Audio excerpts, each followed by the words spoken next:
So we've been talking about how to get rid of worry, how to manage it successfully in our lives. And this is way number 3. I call it God's got this memories. And they are memories that I hold in my heart so that I can go back to them and hold on to them when things get tough. So Mary had those. We see those in Luke 2, verse 19, where it says, Mary treasured up all these things in her heart. My friends, we're all going to have trial and trouble, right? But God has given us all some memories of wonderful times that we can hold in our heart and realize that this too, we're going to go through and we're going to get through it. So one time I was really distressed. And I was doing one of those face down on the carpet type of prayers. And my son had to literally ace his finals in order to pass a couple of his classes in college. And my son suffers from a disorder that affects his memory parts of his brain. And I remember being face down on the carpet going, Lord, please help us, please help us. And I was just pleading with him for help.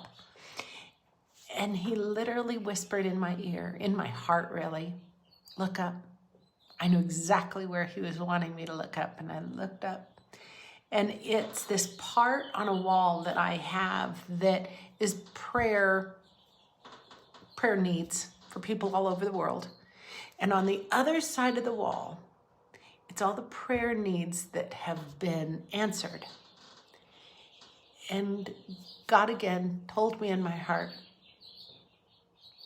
why would I answer all of those and not take care of your son too?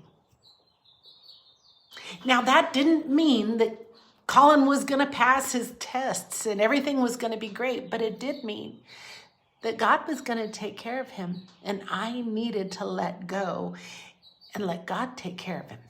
I needed to stop pleading with these fists that were so tightly wound and open my hands to the blessings God was going to put in them. And by the way, my son did pass with an A all of the finals and did great in his classes. But it was a great lesson that I hold in my heart to this day. So when you have troubles, sweetie, think back on the other times that God has been right beside you, taking care of you. Why would now be any different? My friends, Romans 8:28 says, all things work together for good for those who love Christ and are called according to his purpose. Doesn't mean our life is going to be rosy. But the worst thing that's ever happened in my life brought you to me. And I count that as good. So my friends, God's got this. And I love you.